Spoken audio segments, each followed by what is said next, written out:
always been a sick man. I'm surprised you're asking me if Tinubu is hospitalized. What I meant Tinubu, his battery is not full. This man's health level is at 30%. I think everybody knows that. We saw how frail he is during the campaign. And these are the reasons why you see that Bola Ahmed Tinubu is running away from media chat. These are the reasons why you see that Bola Ahmed Tinubu is running away from confronting the Nigerian people. Because he is suffering from an ailment that is known to everybody. Even a God cannot heal him. And it is fact. This man is sick. He goes to United Kingdom in every quarter to check himself. Don't forget that immediately after the United Nations, there was a meeting that he went to what? UK. I think just in less than 3 weeks he has returned there again. They always call it vacation. You know, so Tinubu for me, health-wise, is unhealthy, is unfit, and I won't be surprised. I don't even doubt it that this man is probably bedridden because Tinubu is in a fragile state. This is a man on Democracy Day, was it Democracy Day, when he was trying to climb a pickup, you know, was it that cherry motorcade or whatever?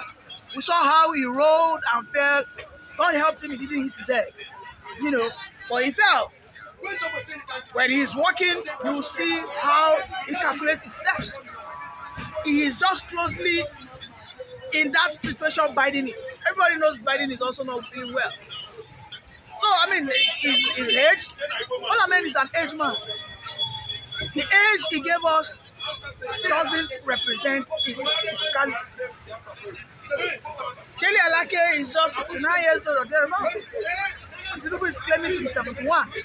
You know, Atiku is a little bit older than him, if I'm not mistaken. But we can see how agile Atiku is. We can even see how Obasanjo is. And I know people who say that everybody does not have the same grace, right? They will say everybody does not have the same grace. That some people might be just 30 and they'll be looking so aged and all that. But let me tell you, Tinubu has never suffered. Tinubu has always been a rich man. Tinubu has always been well, which is, of course, can be argued by the ways. We can argue his source of wealth. You know, there are so many rumors out there that he has turned Lagos State his personal enterprise, where Alpha Beta takes in money and remits to him. I mean, these are the allegations everybody is aware about. These are open secrets. So, Tinubu, for me, is not. If we were in a right society, Tinubu ought to do what? Cede power to vice president. Right? Look at what is going on in the USA. Biden today has ceded, a large chunk of his administrative functionalities to what? Kamala Harris. Regardless of maybe she's campaigning for the presidency. But ever since people have seen that Biden is no more in his right senses, people hardly trust him. And he has ceded so many of his work, of his duties, of his obligations, he has given it to the vice president. Are you not surprised that we didn't see any reaction from him or one of his aides saying something about the sudden increase of fuel that made the former presidential candidate PDP to call him T-Pain, Tinubu pain? That's what he means by T-Pain, What does that mean? Is it actually incapacitated? The point is, Tinubu's economic reforms are just out there to excruciate the machete, to impoverish the people. Meanwhile, T-Pain is swimming in luxury. And I think it is right for Atiku to call him. And this is the grounds I'm also saying that why is Obi not equally bashing this man in equal measures? We know what T-Pain called Obi during the campaign. He called him a container economist. He called him a person who is not worthy to be called. He finished him. In politics, you don't be a gentleman, you don't be the nice man. As of today, it is evident, nobody can argue with that. Tinubu is incapacitated. He's totally incompetent. The ineptitude of Tinubu today stinks. It rates Nigerians. Everybody is tired. If Tinubu dares walk into this station now, you will see how people will boo him. Nigerians will what? They will boo him. He will not. He will hardly see one person that will support him. Just maybe the motor parks. Those are his children. Other than the motor parks managers, I don't think anybody who is working legitimately, having a business, having not other people, I don't think anybody will praise him. And you can see this man, you are bringing reforms. You increase the fuel price from within 1 year plus from 200, you have taken it to 1,002, and you don't deem it fit to talk to these people. You think we are animals.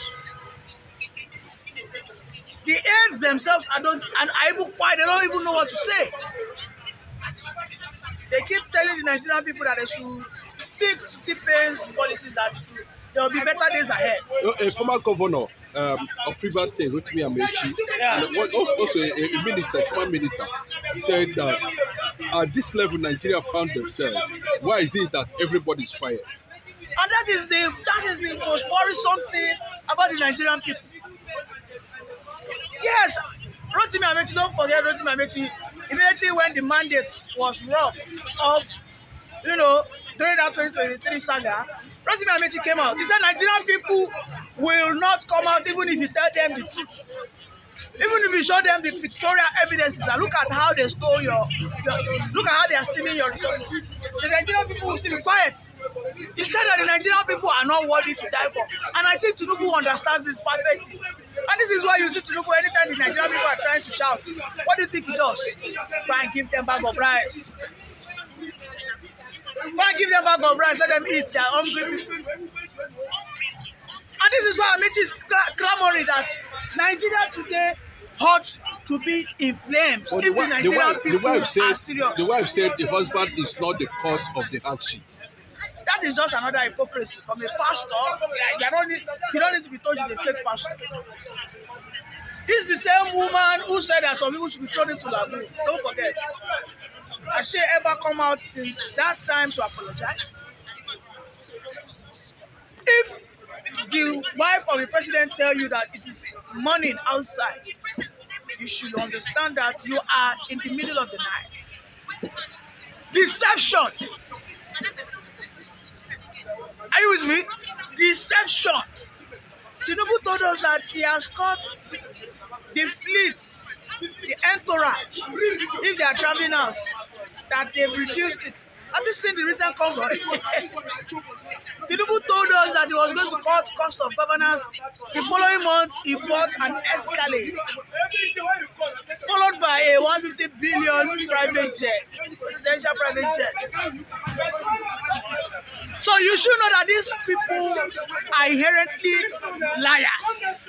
These people are inherently deceivers.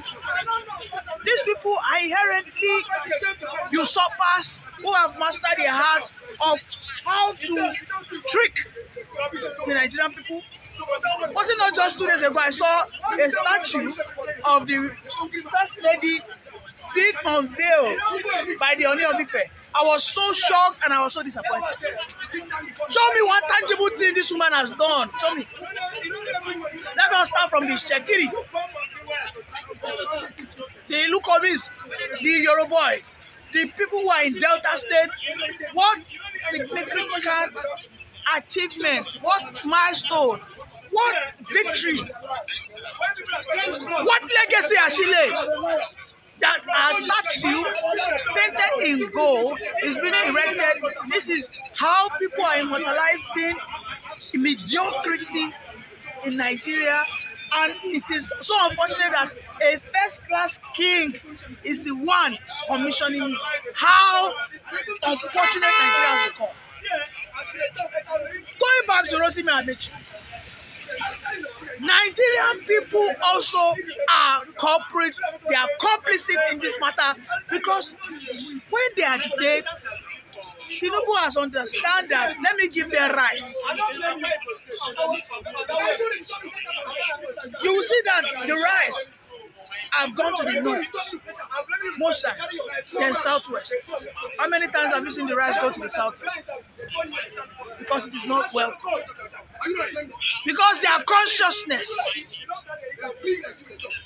is of capacity. Their consciousness in the southeast is good governance. You don't buy time by giving us rice. Are you saying that the Yoruba presidency is a complete disappointment? That Yorubas are disappointed in Tinubu? Why some people are saying maybe in the nearest time Tinubu's policy to transform Nigeria? Let me tell you, the Tinubu's presidency is a total shame on the Yoruba's reputation, which has been gathered, nurtured by the brilliant minds of Awolowo and Tolas and the likes. Obasanjo have just come to ruin everything. Sorry, Tinubu. Tinubu has just come, ruined everything. Because you will not say Tinubu without calling Yoruba. There's no denying it. Yorubas cannot say that this Tinubu's government is not favoring them. Look at all the appointments. 80% of it, are they not Yorubas? So how can they say that it is not favoring the Yoruba elite, who of course today are traitors to the sovereign Yoruba masses? Tinubu today has made the Yorubas become the big word of mockery. You need to go to places how they are mocking the Yorubas. You need to go to surroundings. It has never been this worse. People will say that Tinubu is not a president for the Yorubas, but Tinubu has appointed 80% of Yorubas. And these people he has appointed, in all their majority, have failed. Look at Yemi Cardoso. What is he doing? A clueless CBN government. Are you saying that a cabinet reshuffle is possible? But people are saying that he's not going to reshuffle any cabinet, that he's confident, whether he is in the hospital or not, that things will, work out. What's your view on that? Look at Doyo Okupe line that Tinubu stayed away from Nigeria so that he will not be distracted, that if he comes back, he's coming back with happiness shock. Let me tell you, this man has nothing. He needs sycophants on his sides, and all his appointees are sycophants. If this man was a serious person, the first person who was supposed to reshuffle will have been Malam Nuhu Rubadu. Beta Hadu today has not been replaced. A lady who was caught red-handed looting the Nigerian money that was meant for the what? For those who had nothing, she looted it. And what did Tinubu do? He pardoned her. Cabinet shuffling my foot. This man has nothing to do. Doesn't even care. Have you seen him taking account? Has he held anybody accountable? Don't forget that when he inaugurated, he had a minister's retreat where he said they will sign a bond, a performance-based bond that if they don't perform after 1 year, they'll be reviewed. My brother, we are going to the second year. I can tell you that 70% of the ministers are failing. Let us start from the Minister of Education. Let us start from the Minister of Transportation. Let us start from the Minister of Steel. Let us go to the Minister of Petroleum, who of course is Tinubu himself. Tinubu was an accountable person. But now today, he ought to have sacked himself from that ministry and appointed an accountable person. So this is a show that Tinubu is not ready. All these conversations about cabinet shuffling is a distraction to give people that notion that maybe Tinubu is not going back. He's a confused person. You participated in the protest, and after the protest, the APC administration went ahead and also increased fuel. What would Sowore be thinking at this point? The point is, Sowore is a lone wolf in the midst of sheep. Unfortunately, Sowore is a man who has shown that he loves the country because he's a well-to-do person. He didn't even get the popularity some people got in the last election. And there are so many rumors that Sowore is a controlled opposition. This is a man who has had his GTB bank frozen for over 5 years. This is a man who was constrained from not moving away from Nigeria. This is a man who was still aroused just some days ago when he was about to travel back to his family. You know, but this is a man who believes that Nigeria can work, and the only way Nigeria can work, of course, is in line with its agenda of the likes of Mazi Nnamdi Kanu, who believe that we need a revolutionary, massive, aggressive change whereby all the corrupt politicians, the elders in power, the rogues and the looters in power today, who do not want the young ones. The youngest person that called for the democracy of Nigeria is Anthony Enaoro, a young guy who was in his 20s. I think it was barely 21, 22 when he stood and he moved the motion that Nigeria deserves to have its own democracy. But today, the young ones will rather go and become a senior special advisor. And this is what Sowore is preaching against. That the Nigerian youth deserve to be the president. But you see the likes of Tinubu, they will tell you that you are a nobody, that you are a charlatan, and what is best for you to go and be a motor park garage manager. And this is why you see that even in the Yoruba land today, I am so disappointed that almost the Yoruba youth are either into Kolos, they are into Owoda, Agbero, they are into Okada riders. You hardly see artisans, you hardly see craftsmen, you hardly see them going into white and blue collar jobs anymore. What they want to do now is become street urchins. Because Tinubu has weaponized and monetized it against the Nigerian people. He has monetized all these things against the consciousness.